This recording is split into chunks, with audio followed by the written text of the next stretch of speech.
Hello students, welcome to study master. I am GS Rai. आज हमारा 9th day है। जो प्रीलिम्स प्रोग्राम चल रहा है करंट अफेयर का, उसका 9वां दिन है। जिन स्टूडेंट्स ने 8 वीडियोस देख लिए हैं, बहुत अच्छी बात है। नहीं देखी तो प्लीज देख लीजिए। इसका फायदा क्या है, मैं आपको डेली 2 टॉपिक्स देता हूं, और जैसे जैसे आप प्रीलिम्स की तरफ बढ़ते जाएंगे, मैं ये टॉपिक्स 2 की बजाय 3 कर दूंगा, आगे फिर 4 या 5 की तरफ ले जाऊंगा। इससे होगा क्या, जो ये मैं टॉपिक्स आपको देता हूँ कि ये टॉपिक्स खुद से जाके पढ़ लो। अगर आप ये टॉपिक पढ़ लेते हैं तो आपको प्रीलिम्स में इन टॉपिक्स में डायरेक्ट क्वेश्चन देखने को मिलेंगे। ये वो टॉपिक्स रहते हैं जो न्यूज़पेपर के अंदर आए हुए होते हैं। तो मैं आपको वो यहाँ पर बता देता हूँ कि ये टॉपिक्स कर लो, या मोस्ट इंपॉर्टेंट रहते हैं। ये टॉपिक्स नहीं तो आपको वैसे नोट्स में मिल जाएंगे, बट जो अभी मैं कहता हूँ ना कि थोड़ा देख लो, थोड़ा पढ़ लो, तो उसके बारे में जाकर थोड़ा देख लिया करो। इससे आप ही का ही बेनिफिट है, ठीक है। एक और सूचना है भाई, जो क्वेश्चन बैंक है ना स्टडी मास्टर का क्वेश्चन बैंक, वो बाइलिंगुअल है। आप फिर कहते हैं कि सर मुझे तो इंग्लिश मीडियम में चाहिए, सर मुझे तो हिंदी मीडियम में चाहिए। भाई क्वेश्चन बैंक बाइलिंगुअल है। दिखा देता हूँ किस तरह से है, आपका डाउट नहीं रहना चाहिए। देखो, इस तरह से आपको, जैसे इंडियन पॉलिटी एंड कॉन्स्टिट्यूशन, ये सब्जेक्ट का नाम है।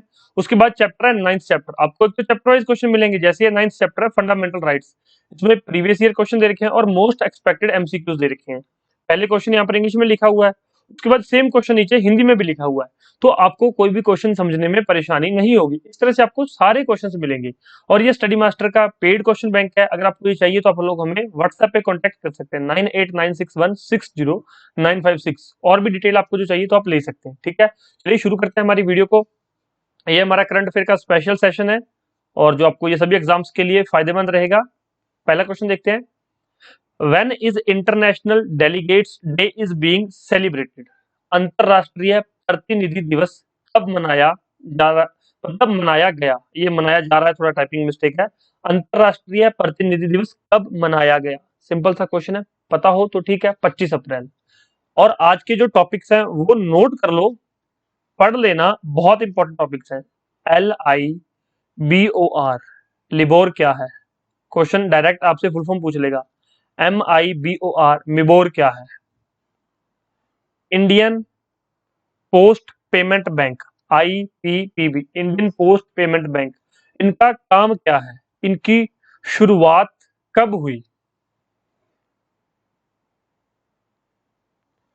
यहाँ IPPB से संबंधित क्वेश्चन आ जाएगा और आपको पता नहीं होगा। और हिस्ट्री से आप बुद्ध के बारे में जाके पढ़ लीजिए। बुद्धा बुद्धा के बारे में जाके पढ़ लीजिए थोड़ा। जन्म कहाँ पे हुआ, निर्वाण की प्राप्ति कहाँ पे हुई, उनको जो ज्ञान की प्राप्ति कहाँ हुई, किस वृक्ष के नीचे हुई, ये सारी चीजें बुद्धा से जाके पढ़ लीजिए। तो ये आज का आपका टॉपिक है, आपको पढ़ लेना है, आपको तैयार कर लेना है, ठीक। नेक्स्ट क्वेश्चन की तरफ चलते हैं। Volodymyr Zelensky who received John F Kennedy award हेल्स from which country?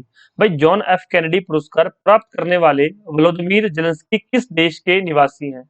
अब देखो, सिंपल सा क्वेश्चन है। बहुत ज्यादा रशिया और यूक्रेन का जो युद्ध है न्यूज में रहा है, आपको पता है, बहुत न्यूज में रहा है, ये आपने देखा भी होगा। तो अब उससे ये क्वेश्चन इस तरह से बनेगा, ठीक। तो जॉन एफ कैनेडी पुरस्कार जो है व्लादिमीर जेलेंस्की को दिया गया, तो ये किस देश के निवासी हैं? सिंपल सा क्वेश्चन है, सभी को पता है कि ये यूक्रेन के निवासी हैं। अब यूक्रेन की कैपिटल क्या है? तो इसकी कैपिटल है कीव, ये भी सभी को पता होगा। तो ये चीजें आप जाके देख लीजिए और इनको नोट डाउन कीजिए। नेक्स्ट क्वेश्चन देखो। On which date international Chernobyl disaster remembrance day is being celebrated? अंतरराष्ट्रीय चेर्नोबिल आपदा स्मरण दिवस किस तारीख को मनाया जा रहा है? भाई ये क्वेश्चन याद करना हो कर लेना, छोड़ना हो छोड़ भी सकते हो। HCS ऐसा क्वेश्चन नहीं पूछेगा। फिर भी करवाया है क्योंकि ये ऐसा डे मनाया गया है, तो इसलिए यहाँ पर हम आपको करवा देते हैं। अप्रैल 26। पहले वाला क्वेश्चन था वो जरूर याद रखना, वो बहुत इंपॉर्टेंट है। Which city has been ranked as the most noise polluted city globally? भाई ये मोस्ट इंपॉर्टेंट क्वेश्चन है। टॉप दिस लिस्ट, तो एक लिस्ट जारी की गई थी कि most noise polluted city global में कौन सी है? कौन सी है? ढाका। यहाँ पर बहुत ज्यादा शोर शराबा है ढाका के अंदर। किस देश में है? सिंपल सा क्वेश्चन है, सबको पता होगा। और एक और चीज है, मैं बता दूं, मैं स्टूडेंट्स को हमेशा कहता हूं कि स्टूडेंट्स, मैंने आपसे क्वेश्चन पूछा है तो आपको उसका आंसर कमेंट बॉक्स में देना है। काफी स्टूडेंट्स कमेंट बॉक्स में आंसर करते हैं, मैं उनको आंसर पढ़ता भी हूँ, लाइक भी कर देता हूँ। और एक स्टूडेंट है रितिका वर्मा, उन्होंने क्या कमेंट किया, शायद वो ये लेक्चर देख रही हो, शायद वो लेक्चर ये ना देख रही हो। उन्होंने क्या कमेंट किया कि sir thank you so much for this video and I am your new HCS student. तो अब उनका नाम हो गया ना हमारी लिस्ट में शामिल की, ठीक है, ये भी HCS की प्रिपरेशन कर रहे हैं। तो इस तरह से अगर आप लोग नए हैं, तो अगर आप पहली बार वीडियो देख रहे हो, तो थोड़ा सा खुद को इनरोल कीजिए हमारे साथ कि ठीक है सर, हम आपका प्रोग्राम देख रहे हैं, हम आपका 60 डेज प्रोग्राम फॉलो कर रहे हैं, ताकि आपका भी हमें नाम याद रहे। ठीक है, तो इसलिए थोड़ा कमेंट कर दिया करो, दोनों तरफ से बातचीत जारी रहती है, फिर लगता है कि ठीक है हम यहाँ पढ़ा रहे हैं, आप पढ़ने आ रहे क्लास में, आपकी अटेंडेंस लग जाती है एक हिसाब से। Which team has won third edition of the SAAF Under-18 Women's Football Championship? अब मैंने 3 या 4 दिन पहले SAAF की फुल फॉर्म बताई थी, SAFF की फुल फॉर्म, तो आप लोग कमेंट करके मुझे बताइए, देखते हैं कि आप लोग पिछला जो है पिछला याद भी रखते हैं या बस आगे दौड़ पीछे छोड़ा है, पिछला भूलते जा रहे हैं। भाई पिछली लेक्चर्स को रिवाइज करना आपकी जिम्मेवारी है, मेरी जिम्मेवारी नहीं है आपको रिवाइज करवाऊं या ना करवाऊं। मैं यहाँ पर करवा सकता हूँ, लेक्चर आपको यूट्यूब पे मिल जाएंगे, डिस्क्रिप्शन बॉक्स में प्लेलिस्ट है, वहां से जाके आप लोग जो है वीक में 1 या 2 बार दूसरे लेक्चर्स भी फिर से रिवाइज कर सकते हैं। तो अब थर्ड एडिशन है, किसने जीता है? तो भाई ये इंडिया ने जीता है, इसलिए ये यहाँ पर इंपॉर्टेंट हो जाता है। कौन सा संस्करण जीता है? ये तीसरा थर्ड एडिशन था। The 12th edition of RSM 2022 has been organized in which state? काफी इंपॉर्टेंट क्वेश्चन है। RSM 2022 के 12वें संस्करण का आयोजन किस राज्य में किया गया? अब सबसे पहले तो RSM है क्या? ये राष्ट्रीय संस्कृति महोत्सव, राष्ट्रीय संस्कृति महोत्सव, ठीक। तो RSM का 12वां संस्करण है, तो ये किस राज्य में यहाँ पर जो है ऑर्गेनाइज किया गया, किस राज्य में इसका आयोजन किया गया? तो इसका आयोजन आंध्र प्रदेश के अंदर किया गया। RSM 2022 का राष्ट्रीय संस्कृति महोत्सव, इंपॉर्टेंट क्वेश्चन है, याद रखना। काफी स्टूडेंट्स मुझे मैसेज करके बताते हैं कि सर हम लोग आपकी वीडियोस के नोट्स बना रहे हैं, अच्छी बात है, आपको रिवीजन में कम समय लगेगा। कोई स्टूडेंट कहता है कि सर मैं वीडियो 2 या 3 बार देख लेता हूँ, मुझे सारे क्वेश्चन याद हो जाते हैं, वो भी अच्छी चीज है, उससे आपको रिवाइज हो जाता है। तो खुद देखिए कि आपको कैसे चीजें याद रखनी है, मैं यहाँ पर आपको पढ़ा सकता हूँ, चीजें याद रखना तो आपकी जिम्मेवारी है। National institute of urban affair has linked an MOU with which organisation to implement the sustainable cities India programme? National institute of urban affairs ने सस्टेनेबल सिटीज इंडिया प्रोग्राम को लागू करने के लिए किस संगठन के साथ समझौते पर ज्ञापन पर हस्ताक्षर किए हैं? सिंपल सा क्वेश्चन है, डायरेक्ट चाहिए ना भी पूछा जाए कि किसके साथ हस्ताक्षर किए हैं या नहीं किए। अब इससे आगे क्या क्या क्वेश्चन बन सकते हैं वो मैं आपको बताऊंगा। तो अब इसका राइट आंसर क्या है? WEF। तो जो national institute of urban affairs ने सस्टेनेबल सिटीज इंडिया प्रोग्राम को लागू करने के लिए WEF के साथ समझौते पर ज्ञापन पर हस्ताक्षर किए। तो अब WEF क्या है? तो भाई WEF world economic forum, world economic forum, याद रहेगा आपको। अब इसकी स्थापना कब की गई? इसकी स्थापना 1971 में इसकी स्थापना की गई। और इसका हेडक्वार्टर कहाँ है? इसका हेडक्वार्टर है स्विट्जरलैंड में। तो इससे ये क्वेश्चन बन सकते हैं, ये स्थापना क्या मैच द फॉलोइंग में आ जाता है, और ये हेडक्वार्टर तो सीधा भी पूछ लेता है कि WEF का हेडक्वार्टर कहाँ है। अब दूसरा क्या है ऑप्शन में? UNDP। UNDP क्या है? United nation development programme, united nation development programme किसके अंडर है? यूनाइटेड नेशन ऑर्गेनाइजेशन के अंदर, UNO के अंडर है ये। स्थापना कब हुई UNDP की? 1965 में। UNDP की फॉर्मेशन कब हुई? 1965 में। हेडक्वार्टर कहाँ है? न्यूयॉर्क USA के अंदर। हेडक्वार्टर कहाँ है? न्यूयॉर्क USA में। नोट हो गया। नेक्स्ट क्या है? वर्ल्ड बैंक, और उसके बाद क्या है? IMF, world bank. इसकी स्थापना कब हुई? 1944 में। हेडक्वार्टर कहाँ है? वॉशिंगटन DC में। और IMF की स्थापना कब हुई? इंटरनेशनल मॉनेटरी फंड, 1944 में इसकी स्थापना हुई, और इसका हेडक्वार्टर कहाँ है? इसका भी वॉशिंगटन DC में। अब एक क्वेश्चन और बनता है जो पहले भी HCS में पूछा गया है, विच of the following is Brayton would conference twins? क्या क्वेश्चन पूछा गया था? निम्नलिखित में से ब्रेटन वुड्स कॉन्फ्रेंस का ट्विंस कौन सा है? एक ब्रेटन वुड कॉन्फ्रेंस हुई थी, ब्रेटन वुड कॉन्फ्रेंस एक जगह पे कॉन्फ्रेंस हुई थी, उसके अंदर वर्ल्ड बैंक और IMF इनको बनाने की, इसको फॉर्मेशन करने की बात हुई थी, इसको फॉर्मेशन करने का प्रस्ताव रखा गया था, इसलिए इनको क्या बोलते हैं? Brayton would conference. और आगे वर्ल्ड बैंक के कभी पार्ट्स को भी क्या इसी के अंदर इंक्लूड कर लेते हैं। तो भाई ये दोनों क्या है? ब्रेटन वुड कॉन्फ्रेंस के हिस्से हैं, IMF और वर्ल्ड बैंक। वर्ल्ड बैंक ना हो तो इसकी जगह पे कुछ दूसरा ऑप्शन हो जाएगा। वर्ल्ड बैंक जो 5 चीजों से मिलकर बना हुआ है, तो उसका कोई दूसरा ऑप्शन यहाँ पर नीचे दिया हो सकता है, ठीक, याद रहेगा आपको। अब इसके लिए आपको और पता होना चाहिए भाई वर्ल्ड बैंक करता क्या है। एक और क्वेश्चन है, मैं यहां से आपसे पूछता हूँ question, eliminating poverty is the task of, ये क्वेश्चन नोट कर लेना, eliminating poverty is the task of which of the following, eliminating poverty is the task of which of the following. तो भाई गरीबी को खत्म करना निम्नलिखित में से किसका टास्क है, UNDP, WEF, world bank, IMF. अब ऑप्शन में इस तरह से दिया होगा, भाई आपको पता होना चाहिए united nation development programme UNDP का टास्क क्या है, एलिमिनेटिंग पॉवर्टी, पॉवर्टी को खत्म करना, गरीबी को खत्म करना यूएनडीपी का एक टास्क है। ठीक, इस तरह से क्वेश्चन भी बन सकता है। अब आपके ये भी माइंड में आ कि सर फिर वर्ल्ड बैंक क्या करता है, भाई वर्ल्ड बैंक लोन देता है और ग्रांट्स देता है किन लोगों को, जिनकी लो इनकम है, लो इनकम कंट्रीज को लोन प्रोवाइड कर देता है और ग्रांट्स दे देता है। ग्रांट्स का मतलब है कि कुछ पैसा अनुदान में दे दिया, कुछ मतलब कहीं पे सूखा पड़ गया तो वर्ल्ड बैंक ने पैसे दे दिए कि ठीक है किसी कंट्री में सूखा पड़ रहा है या बाढ़ आ गई तो वर्ल्ड बैंक पैसे दे देता है और कम जो है इंटरेस्ट पे लोन भी प्रोवाइड करवा देता है। एक और जो है इसमें से एक क्वेश्चन एक और बनता है, अगर वर्ल्ड बैंक का किसी को मेंबर बनना है, अगर डब्ल्यूबी का मेंबर बनना है किसी को, वर्ल्ड बैंक का मेंबर बनेगा तो ही जो है लोन प्रोवाइड किए जाएंगे या ग्रांट्स प्रोवाइड होगी। उससे पहले क्या है, आईएमएफ इंटरनेशनल मॉनेटरी फंड का जो है मेंबर होना जरूरी है।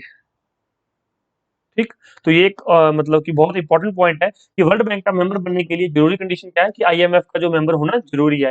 ये भी एग्जाम में एक दो बार पूछा गया, तो ये इन्फॉर्मेशन जो है आपको किताबों में जनरली नहीं मिलेगी, हालांकि दी हुई है, ऑफिशियल वेबसाइट्स पर भी दे रखी है, लेकिन इसको मैं रिवाइज करवा रहा हूँ तो इतना फायदा ले लो, लेक्चर को ध्यान से सुन लिया करो और थोड़ी थोड़ी चीजें नोट कर लिया करो। ये चीजें आपको किताबों से आप पढ़ भी लोगे तो भी याद नहीं रहती कि किस तरह से क्वेश्चन, ये जो मैंने बताया यहाँ पर छोटे छोटे क्वेश्चन है, कि आप जितना मर्जी पढ़ लो यूएनडीपी के बारे में, eliminating poverty is the task of, अगर आ गया ना तो वहां पे वर्ल्ड बैंक लगा के आओगे, 100% शोरूम है इस चीज से। अगर 100 स्टूडेंट बैठे हैं तो 100 में से 90 स्टूडेंट्स तो यही टिक करेंगे कि ठीक है वर्ल्ड बैंक का ही होगा ये, तो या आईएमएफ का होगा। यूएनडीपी कोई टिक नहीं करेगा क्योंकि आपने इस तरह से पढ़ा ही नहीं है, लॉजिकल आपने सोचा ही नहीं है कि किस तरह का क्वेश्चन एग्जामिनर मुझसे पूछ सकता है या फिर कहाँ हमें फंसा सकता है वो एग्जाम में। तो ये जो 60 डेज प्रोग्राम चल रहा है ना, जिसका आज ये 9वां लेक्चर है, इसको ध्यान से देख लिया करो, ध्यान से देख लिया करो, बार बार कह रहा हूँ फ्री प्रोग्राम है, कोई फीस नहीं है इसकी, ध्यान से देख तो सकते हो।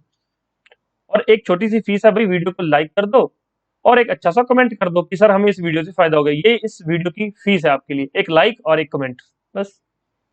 नेक्स्ट क्वेश्चन देखो, IBM has launched a new cyber security hub to address cyber attacks in the Asia Pacific region.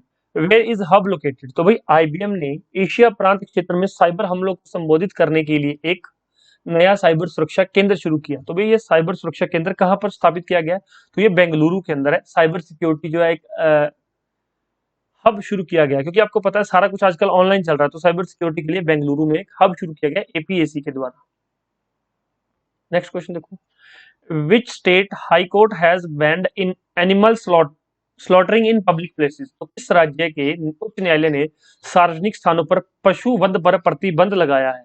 Most important question, किस राज्य के उच्च न्यायालय ने सार्वजनिक स्थानों पर पशु वध पर प्रतिबंध लगाया है? किस राज्य ने लगाया है? त्रिपुरा ने। त्रिपुरा की कैपिटल क्या है बता दीजिए। अब एक और चीज, अब इसमें से आपने देखा कि सिंपल 4 स्टेट के नाम दे रखे हैं, इसमें से एक और तरह का क्वेश्चन बन सकता है, किस तरह का, भाई कौन सा राज्य कब बना, या फिर ये क्वेश्चन आ सकता है जैसे कि मेघालय, मेघालय की फॉर्मेशन कब हुई? 1970 में इसे राज्य घोषित किया गया और 1972 में इसे पूर्ण राज्य, अलग से राज्य बना दिया गया। ठीक है, 1970 में इसको राज्य घोषित करने के बारे में कहा गया और 1972 में इसको पूर्ण राज्य बना दिया गया। तो भाई मेघालय 1972 में बना। असम कब बना? असम 1947 के अंदर जब आजाद हुए थे तब असम की यहाँ पर फॉर्मेशन हो गई थी। अब त्रिपुरा 1972 के अंदर त्रिपुरा बना था, फॉर्मेशन हुई थी। वेस्ट बंगाल 1947 में जब आजाद हुए थे तो ये राज्य थे वहां पर। और एक सिक्किम के बारे में आ जाता है कि सिक्किम की फॉर्मेशन कब हुई, सिक्किम को पूर्ण राज्य का दर्जा कब मिला था? तो 15 मई 1975 को। तो ये क्वेश्चन इस तरह से आ जाते हैं कि पहले किसको राज्य बनाया गया, बाद में किसको राज्य बनाया गया। तो जब आप ऐसी चीजें पढ़ते हो ना, मेघालय पढ़ते हो तो 1972 आपके माइंड में आना चाहिए, असम पढ़ते हो 1947 आना चाहिए। अब ये तो बिल्कुल सिंपल है कि असम, पश्चिम बंगाल ये तो 1947 में बन गए थे, अब मेघालय और यहाँ पे त्रिपुरा ये 1972 में बन गए, तो दो अपने ये याद कर लिए। अब सिक्किम 1975 में बना। तो इस तरह से पता होना चाहिए कि असेंडिंग ऑर्डर में लगाओ, डिसेंडिंग ऑर्डर में लगाओ कि कब कब इसकी फॉर्मेशन हुई। तो इस तरह के क्वेश्चन बन जाते हैं, थोड़ा सा इस तरह से सोचा करो, इस तरह से पढ़ा करो, चीजों को रिवाइज किया करो। नेक्स्ट क्वेश्चन देखो, which among the following country does not border the black sea. अब ये ब्लैक सी का क्वेश्चन क्यों आया भाई? जब मैंने एक तो आपको क्वेश्चन करवाया, जब मैं आपको बताता हूँ कि जब मैं मैथ की प्रैक्टिस करवाता हूँ, जो हमारी पेड क्लासेस हैं, पेड क्लासेस में सबसे पहले क्या होता है ज्योग्राफी में सबसे पहले आपको मैप की प्रैक्टिस करवाई जाती है कि पहले मैप को कर लो। अब भाई ब्लैक सी है, ब्लैक सी क्यों हुआ? क्योंकि यूक्रेन और रशिया का युद्ध जो है खबरों में बहुत ज्यादा चर्चा में रहा, तो ब्लैक सी उनको बॉर्डर करता है, यूक्रेन और रशिया को बॉर्डर करता है, इसलिए ब्लैक सी यहाँ पर आपको आ गया कि which of the following country does not border the black sea. अब ये देखो करंट अफेयर का क्वेश्चन भी है और स्टैटिक जीके का, स्टैटिक जो आपकी वर्ल्ड ज्योग्राफी है उसका भी क्वेश्चन है। तो अब इसको वर्ल्ड ज्योग्राफी में पढ़ लो या करंट अफेयर में पढ़ लो, बात तो सेम है ना। देखो कौन सा डज नॉट पूछा गया, तो डज नॉट कौन सा है? इटली जो है भाई यहाँ पर ब्लैक सी को बॉर्डर नहीं करता है, बुल्गारिया बॉर्डर करता है, जॉर्जिया, तुर्की, ये सारे बॉर्डर करते हैं। यहाँ पर ब्लैक सी है, मैप पे जाके आप देख लेना, गूगल कर लेना ब्लैक सी। यहाँ पर रशिया मिलेगा आपको, इस साइड रशिया है, इस साइड यूक्रेन है, यहाँ पर बुल्गारिया है, या नीचे रोमानिया है, और यहाँ पर क्या है? तुर्की। तो ये ब्लैक सी के बारे में जाके थोड़ा सा मैप देख लेना ताकि आप इमेज आपके माइंड में रह जाए। ठीक, इस तरह से क्वेश्चन आपके एग्जाम में आपको देखने को मिलेंगे।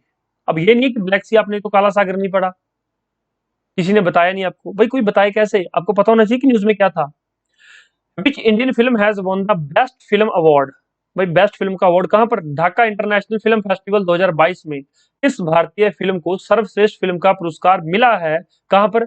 ढाका इंटरनेशनल फिल्म फेस्टिवल में। भाई बाहर कोई अपनी हिंदुस्तानी फिल्म कोई अच्छा करके आए तो उसको अवार्ड मिले तो वो भी न्यूज में होना चाहिए, और वो हमें याद रखना चाहिए। क्या नाम है? कून जंगल। कूच जंगल। भाई मैंने तो खुद नहीं देखी है फिल्म, पता नहीं किस लैंग्वेज में है, लेकिन इसको अंतरराष्ट्रीय फिल्म महोत्सव 2022 ढाका के अंदर सर्वश्रेष्ठ फिल्म का अवार्ड मिला है, कूच जंगल। ठीक। International custom day is marked annually on which day? भाई इंटरनेशनल कस्टम डे, अंतरराष्ट्रीय सीमा शुल्क दिवस, बहुत इंपॉर्टेंट है, 26 जनवरी को मनाया जाता है। और 26 जनवरी को और कौन सा दिन मनाया जाता है? 26 जनवरी को और कौन सा इंपॉर्टेंट डे मनाया जाता है, बता दीजिए। सिंपल क्वेश्चन है। Center has launched the revamped website and mobile application of the Central Government Health Scheme (CGHS). Scheme named as My CGHS. क्या है? Central Government Health Scheme. In which year was the CGHS scheme launched? भाई central government health scheme किस वर्ष जो है launch की गई थी? तो 1954 में। अब देखो, अब सीजीएचएस 1954 में लॉन्च की गई, लेकिन अब न्यूज में क्या भाई? इसका नाम चेंज कर दिया, नेम क्या कर दिया? माई सीजीएचएस, इसका नाम चेंज हो गया है। तो बस इतने में ये न्यूज में आ गई और 1954 से ये हमारे लिए करंट अफेयर बन गया। Kwar hydro electric project which has been seen in the news is located in which state? UT. तो भाई क्वार जो है हाइड्रो इलेक्ट्रिक प्रोजेक्ट योजना है, ये किस केंद्र शासित या फिर किस राज्य में जो है स्थित है? तो ये जम्मू एंड कश्मीर के अंदर है। इंडियाज फर्स्ट अमृत सरोवर, भाई वहां पे एग्जाम में क्वेश्चन आएगा अमृत सरोवर, हरियाणा ऑप्शन में दिया होगा, यहाँ पे तो नहीं दिया होगा, यहाँ पे हरियाणा में दिया होगा। आप लोग क्या है हरियाणा टिक करके आएंगे अगर नहीं पढ़ा हुआ तो। उत्तर प्रदेश इसका सही आंसर। भारत का पहला अमृत सरोवर किस राज्य में विकसित हुआ है? तो उत्तर प्रदेश के अंदर। ठीक है। उत्तर प्रदेश की कैपिटल क्या है? लखनऊ।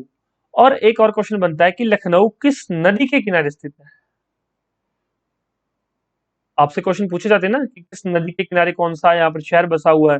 अब लोग मुझे बताइए कि लखनऊ किस नदी के किनारे बसा हुआ है? सिंपल सा क्वेश्चन आपके लिए। Who has been appointed as the president of international automobile federation? तो किसको अंतरराष्ट्रीय ऑटोमोबाइल महासंघ का अध्यक्ष के रूप में यहाँ पर नियुक्त किया गया है? Mohammed bin Sulayem. Who has won the Sushila Devi award 2021? 2021 का सुशीला देवी पुरस्कार जो है for the best book of fiction by a woman author, तो किसको वुमन ऑथर को ये दिया गया है? किस एक महिला लेखिका को? उसका जो उपन्यास था, उपन्यास की सर्वश्रेष्ठ पुस्तक के लिए सुशीला देवी पुरस्कार 2021 दिया गया है। तो वे ऐसे पुरस्कार कई बार पूछ लेता है अनुकृति उपाध्याय। ये सुशीला देवी पुरस्कार और भी कई पुरस्कार हैं जो आप ये 60 डेज प्रोग्राम खत्म होने के बाद मोस्ट प्रोबेबली आपका जो है 1 जुलाई से पहले पहले ये जो आपका 60 डेज प्रोग्राम है ये खत्म हो जाएगा। उसके बाद आपको क्या करना है? रिविजन्स करनी है, मल्टीपल रिविजन्स करनी है करंट अफेयर की, अपने जो है सिलेबस की, स्टडी मटेरियल की। रिविजन्स के साथ आपको जो है 5 से 10 लेक्चर्स एक्स्ट्रा मिल जाएंगे जिसमें कि ये सारे पुरस्कार एक साथ करवा दिए और जितने भी इंडेक्सेस है वो सारे आपको एक साथ करवा दूंगा मैं। और हरियाणा करंट अफेयर के 10 लेक्चर्स आपको दिए जाएंगे, 10 lectures whole sole Haryana current affair के रहेंगे, सिर्फ और सिर्फ 10 लेक्चर। उन 10 लेक्चर्स में से अगर क्वेश्चन आएगा पेपर में तो उन 10 लेक्चर्स में से आ जाएगा, अदरवाइज फिर जितना मर्जी पढ़ लो हरियाणा करंट अफेयर में से क्वेश्चन नहीं आएगा। तो मैं पिछले 1 या 1.5 साल के जो है करंट अफेयर 10 लेक्चर्स में आपके लिए प्रोवाइड करवा दूंगा। अभी इस पे काम चल रहा है, तो जैसे ही काम पूरा हो जाएगा आपको वीडियोस मिलना स्टार्ट हो जाएंगे, ठीक है। Who has been appointed as the new managing director of RBL bank? भाई RBL बैंक, RBI तो सभी ने पढ़ा है, RBI के बारे में तो मैं आपको 50 बार बता चुका हूं और आप लोग जो है 60 बार पढ़ चुके हैं, ठीक। अब RBL बैंक क्या है और इसका नया मैनेजिंग डायरेक्टर किसे नियुक्त कर दिया गया है? तो इसे नया जो है राजीव आहूजा को नया मैनेजिंग डायरेक्टर इसे नियुक्त किया गया है। और जो आरबीएल है, आरबीएल बैंक की स्थापना कब हुई थी? आपसे क्वेश्चन पूछा जाए फिर तो 1943 में आरबीएल बैंक की स्थापना हुई थी, मतलब आजादी से पहले का बैंक है ये। और उसके बाद इसको आरबीएल लिमिटेड बना दिया गया है। तो लेकिन ये उसकी स्थापना 1943 में की गई थी, तो आप इसको याद रखेंगे, ठीक है। और नेक्स्ट क्वेश्चन पे चलते हैं। What is the edition of IFFK 2022 which is held at Thiruvananthapuram? तो IFFK 2022, पहले तो ये IFF है क्या? International film festival of Kerala. भाई देखो, international film festival of Kerala, ठीक है। केरल का ये इंटरनेशनल फिल्म फेस्टिवल है जो तिरुवनंतपुरम में हेल्ड हुआ है। तो उसका कौन सा संस्करण है? हालांकि इतना इंपॉर्टेंट क्वेश्चन नहीं है, 26वां संस्करण है और यहाँ पे डाल दिया गया फिर भी, क्योंकि क्या होता है कई बार पूछ ले जाते हैं ऐसे सिली क्वेश्चन, लेकिन आप छोड़ भी सकते हो। Who has been appointed as the new chairman of BARC? भाई ये क्वेश्चन छोड़ के जाओगे सीधा पेपर में मिलेगा, और अगर भूल गए या गलत हो गया तो समझो नेगेटिव मार्किंग हो जाएगी। तो who has been appointed as the new chairman of BARC India? BARC India के नए अध्यक्ष के रूप में किसे नियुक्त किया गया है? किसे? शशि सिन्हा को बार्क इंडिया के नए अध्यक्ष के रूप में। तो बार्क इंडिया की फुल फॉर्म क्या है आप लोग मुझे बता दीजिए।